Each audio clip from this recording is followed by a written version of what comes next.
tournera autour d'un contrat mondial post-racial. Pourquoi? Parce que la symétrie a toujours été le déterminant central des relations entre l'Europe et l'Afrique depuis la destruction de Carthage en l'an 146 avant Jésus-Christ et par conséquent la date de la fin des guerres puniques lorsque Rome, après avoir conclu une alliance trompeuse avec Massinissa, le roi berbère et de la Numidie, installa sa puissance sur le pourtour méditerranéen. S'étendit alors durablement la perte d'une autonomie de destin du continent et s'emballa son dépeçage.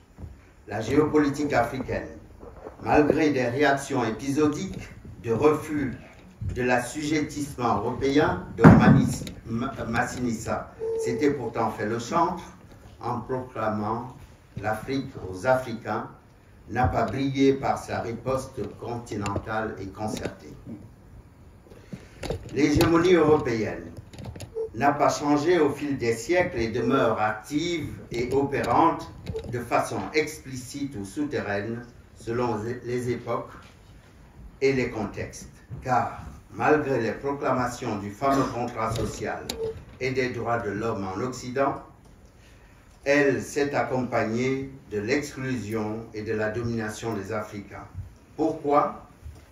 Parce qu'il a été pour fondement, il a eu pour fondement l'inégalité des races et pour effet la relégation d'une Afrique multiraciale dans laquelle, du nord au sud, s'est appliqué un système colonial puis postcolonial n'ayant pour dessein que l'exploitation et la sauvegarde des intérêts économiques du monde occidental.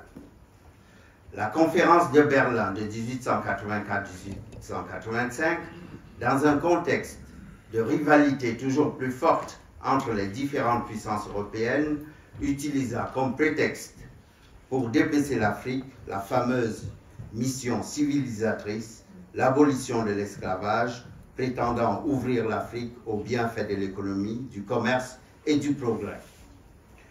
La Convention de Berlin, comme l'ensemble de l'œuvre occidentale en Afrique, était acceptée et validée par l'intelligentsia européenne dans le cadre du contrat social cher à Rousseau et qui n'est au fond qu'un contrat racial dans le sens où l'entend Charles Wade Mills, le philosophe, qui écrit « Oui, la race existe vraiment, si ce n'est biologiquement, alors en tant que construction sociale accompagnée d'une réalité sociale, et oui, la race en général, et la domination blanche en particulier, ont joué un rôle central dans la construction du monde moderne, et oui, nous pouvons et nous devons développer une philosophie politique informée par ces réalités, tout en évitant le racisme, bien entendu », fin de citation de Charles Mills, qui continue à dire que le contrat social est en réalité un contrat racial conçu par les Blancs pour les Blancs, car il a exclu dès son origine les non-blancs, condition sine qua non pour accepter la déshumanisation et l'exploitation des exclus. Toute refondation, ou plutôt toute fondation, puisque les fondements étaient dès le début inégalitaires et injustes, il n'est donc pas question ici, pour moi en tous les cas, de les reconstruire, mais de les araser afin d'initier de nouvelles bases visant la relation Europe-Afrique. Pour moi, elle nécessite inévitablement la reconnaissance de ce passé inique. Sans un regard lucide sur ce passé, les relations présentes et futures entre les deux continents ne seraient que chancelantes, fragiles et tourmentées. Je veux donc pointer ici les racines du mal, les donneurs d'ordre et prescripteurs intellectuels d'une construction qu'il est temps d'éradiquer. Cette construction a donc eu ses donneurs d'ordre auxquels il est temps de répondre, car nommer les inspirateurs de la relation asymétrique dont je parlais signifie, pour moi, s'inscrire dans le désabonnement à une imposture. Elle a pour nom Kant, qui, dans son ouvrage Géographie physique, établit une hiérarchie taxinomique des races, en prenant la couleur de la peau comme critère, allouant des dotations naturelles, dit-il, à certains individus. Pour lui, je cite, « Les Indiens jaunes ont déjà moins de talent. Les nègres sont situés bien plus bas. » Fin de citation. Il va encore plus loin en affirmant que les Blancs, je le cite, possèdent toutes les impulsions de la nature dans les affects et les passions, tous les talents, toutes les dispositions à la culture et à la civilisation, et peuvent aussi promptement obéir que gouverner.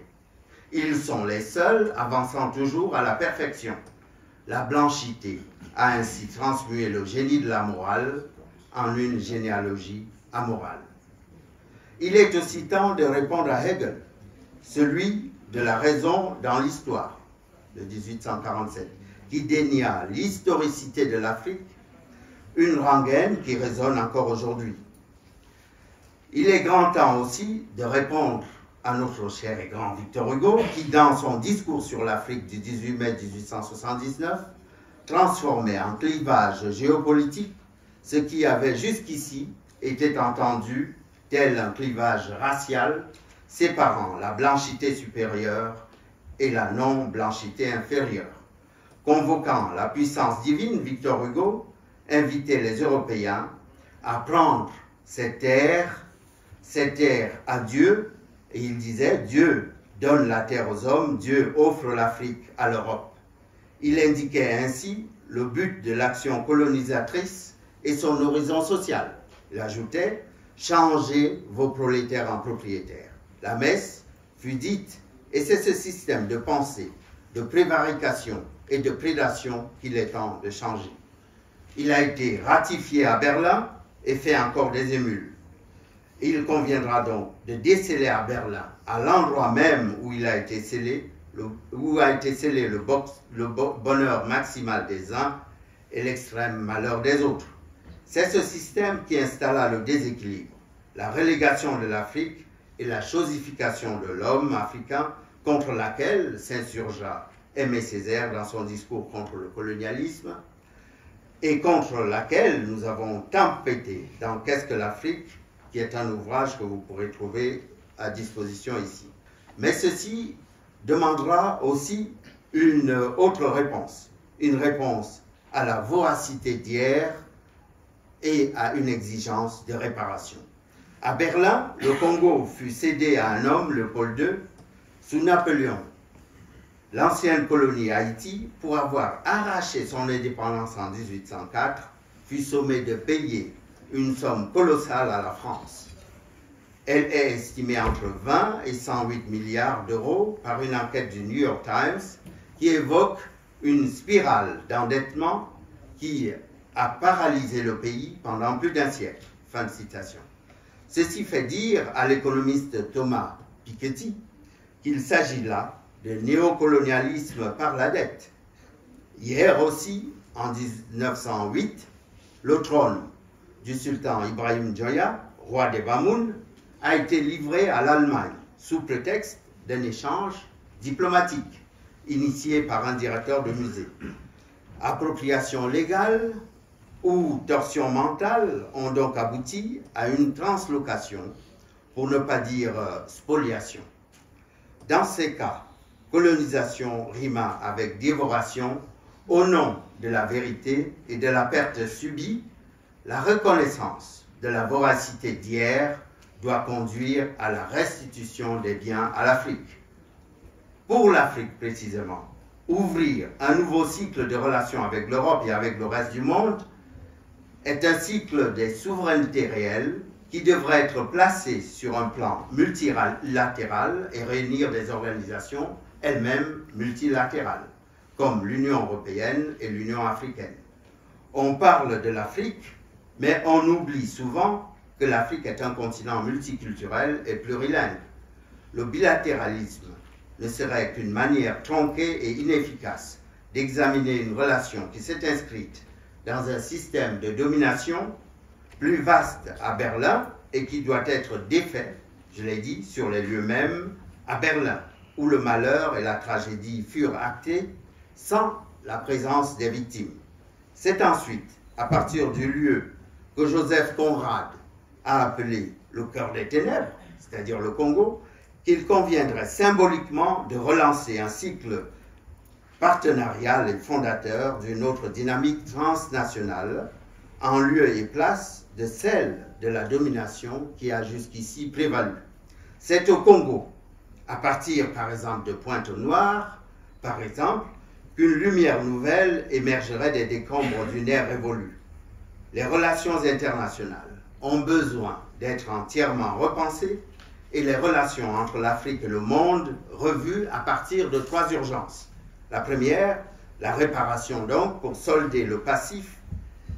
La deuxième, l'égalité, comme il a été dit tout à l'heure, des rapports et des échanges entre les signataires du contrat que j'appelle post-racial.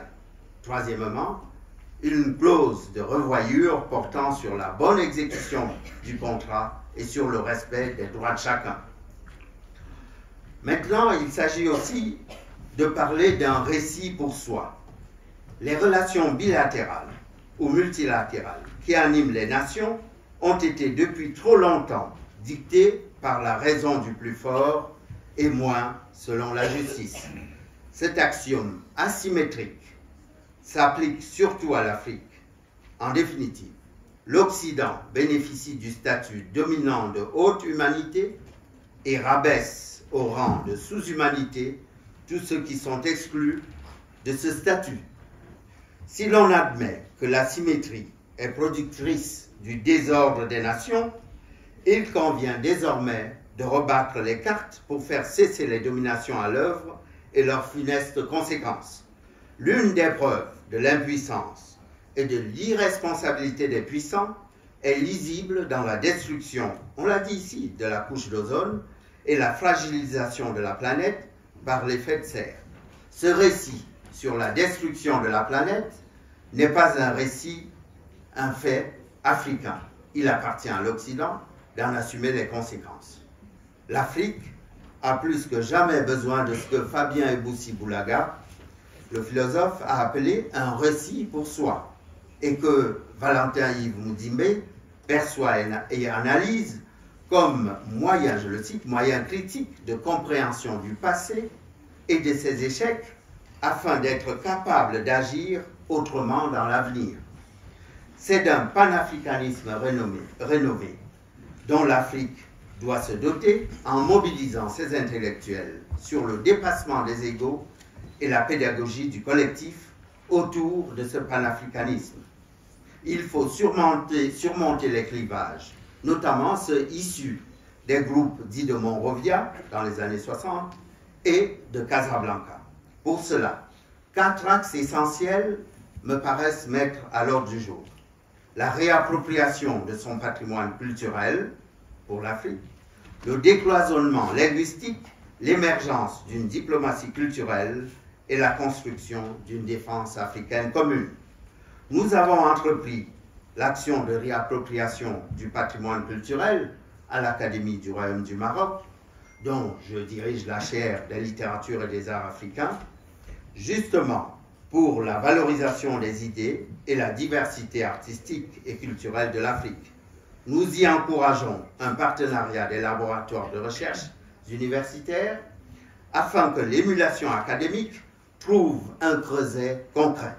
Nous y décloisonnons les pratiques littéraires grâce à ce que le professeur Souleymane Bachir Diagne nomme très justement l'hospitalité de la traduction. Nous n'attendons pas l'injonction d'un tiers pour reprendre à notre compte ce que nous avons appelé une translation du littéraire à l'académique lors du premier colloque que nous avons organisé et que nous avons intitulé en hommage à Yambo Wologem, du devoir de violence au devoir de la littérature. Ces devoirs nous conduisent à appeler à un nouveau contrat mondial post-racial pour une éthique politique nouvelle. Elle requiert une égalité, non plus de principe, mais réelle entre les contractants. Il faut que l'Europe, reconnaissant ses fourberies d'hier, rencontre une Afrique débarrassée de sa passivité et de ses clivages. Une Afrique dynamique et unie pour négocier et défendre son droit à l'autonomie, au respect et à l'égalité. De cette rencontre des égaux, et des lucidités, merci, naîtra une proclamation nouvelle qui déclarera à Berlin la fin des effets du Congrès de Berlin et le début d'une ère nouvelle où la culture de la paix aura ses écoles pour le salut de la planète et des mondes inconnus, comme la guerre possède ses écoles pour régler par l'horreur un différend que la diplomatie n'a pas su éteindre. Repenser la relation planétaire, c'est aussi exiger que la macroéconomie serve les peuples et non les seules firmes, afin de rendre souverains les États et leur monnaie pour une compétition plus juste et un horizon apaisé. Faute d'égalité, le monde court au chaos, car le sentiment d'injustice ne cesse de grandir pour le renversement de l'insupportable faillite morale et de la trop grande gloutonnerie des nantis. Ce qui est en cause, c'est ce modèle déséquilibré, où 80% des presque 2 milliards d'Africains ont moins de 20 ans et sont sans perspective, alors que l'Occident est vieillissant et dispose de près de 80% des ressources financières que seuls les dragons de l'Asie lui contestent. Ce déséquilibre est une menace puissante et permanente sur la stabilité non seulement des continents, mais sur ce que l'intelligence collective pourrait accepter ou entretenir sur l'humanité elle-même et sur son avenir hypothéqué.